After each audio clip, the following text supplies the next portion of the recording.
हा साधारण 22, 23, 24 जुलैला जी अतिवृष्टी पालघर आणि या संपूर्ण जिल्ह्यात आणि या परिसरात झाली, त्यामुळं एकतर कमी वेळेमध्ये मला वाटते महिन्याची जी काही सरासरी असेल त्याच्यापेक्षा पण जास्त पाऊस त्या 2-3 दिवसात पडला.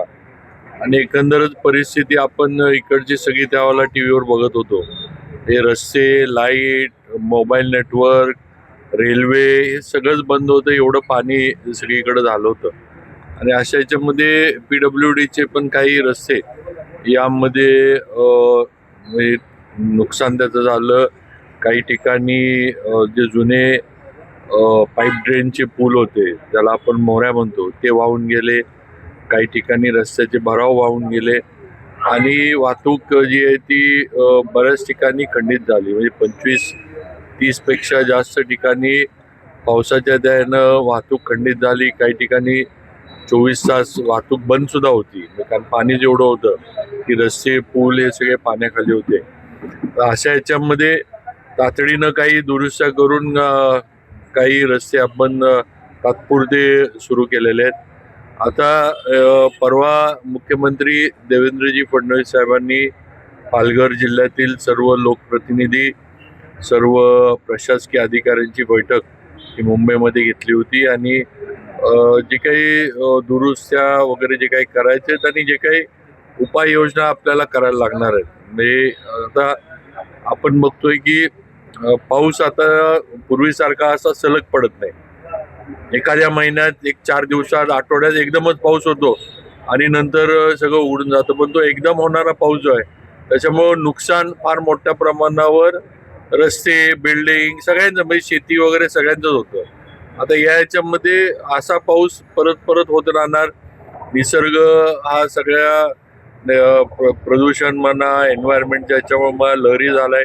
त्यामुळं पुढच्या याच्यामध्ये या ज्या आज आपल्याला समस्या रस्त्यांच्या निर्माण झाल्यात, या समस्यांना परत तोंड द्यायला लागू नये म्हणून काही उपाययोजना आपण त्या बैठकीत CM साहेबांनी सुचवल्या.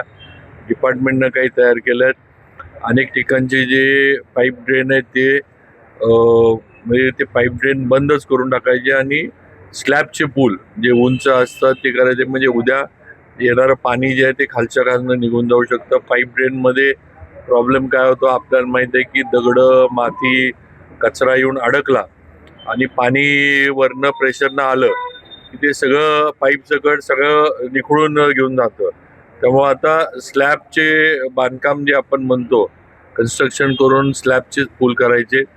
काही पुलांच्या उंची वाढवाव्यात म्हणून पण सगळ्या लोकप्रतिनिधींनी केले, किंवा काही ठिकाणी पूल आहे, स्लॅबचा पूल आहे, पण यावेळेला पाणी इतकं आलं की त्याच्यावरनं पण पाणी गेलं. त्यामुळे काही ठिकाणी नवीन उंची वाढवून पूल बांधावेत. काही ठिकाणी कलेक्टर मॅडम, आपले CO साहेब वगैरे आमच्याबरोबर होते, त्यांनी पण काही सूचना केल्या की काही ठिकाणी त्यांना मला वाटतं पालघरमध्ये आल्यानंतर तिथला जो मोठा जो ओढा येतो, वरनं नाला एक मोठा येतो, त्या ह्याला त्यांचं म्हणणं आहे की आम्हाला थोडी संरक्षक भिंत त्याला बांधून घेणं गरजेचं आहे, किंवा पिचिंग वगैरे काहीतरी करणं गरजेचं आहे. आता या गोष्टी आम्ही सुद्धा डिपार्टमेंट IIT कडनं आम्ही सुद्धा एक रिपोर्ट तयार करून घेतोय की बाबा कायमस्वरूपी नेमकं काय करायला लागेल.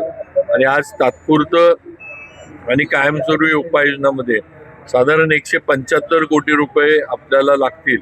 आणि एवढा खर्च या दोन्ही तात्पुरत्या दुरुस्त्या आणि कायमस्वरूपी याच्यावर संपूर्ण झालेल्या रस्त्यांवर, पुलांवर आम्हाला करायला लागेल. तशी आम्ही तरतूद वगैरे करायला आम्हाला सूचना मुख्यमंत्री महोदयांनी दिल्यात.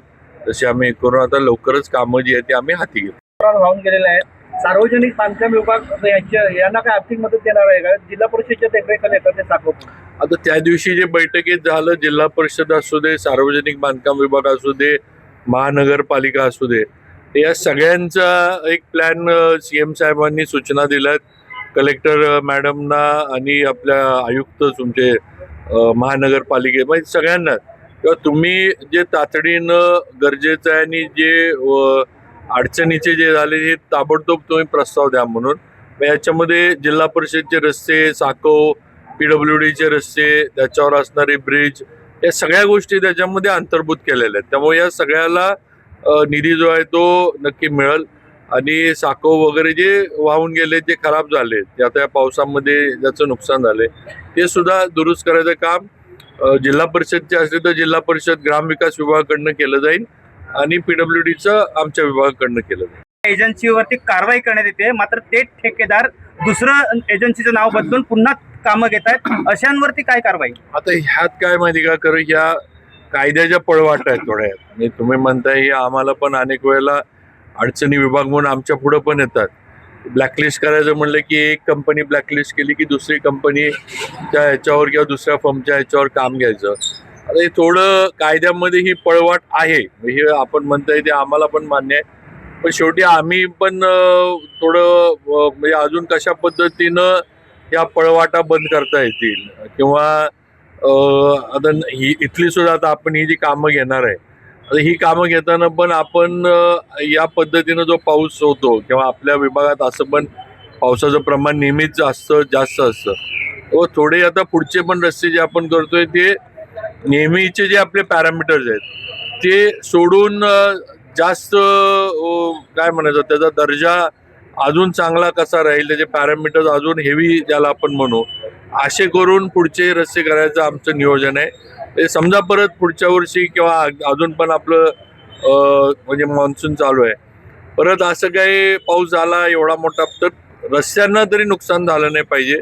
रस्ते सुस्थितीत, पूल सुस्थितीत असावे. त्याच्यामुळं इमर्जन्सी जी काय असणारी वाहतूक आहे, NDRFच्या टीम्स आहेत किंवा लोकांना ये जा करण्यासाठी जे काही लागते ते नीट असावं. त्यामुळे आम्ही प्रामुख्यानं पालघर जिल्ह्यासाठी सुद्धा आमचे निकष जे आहे काम करण्याचे ते आम्ही बदलतोय आणि वेगळ्या निकषानं आणि नवीन जे तंत्रज्ञान आहे ते वापरून आपण आता कामं इथली करणार आहे.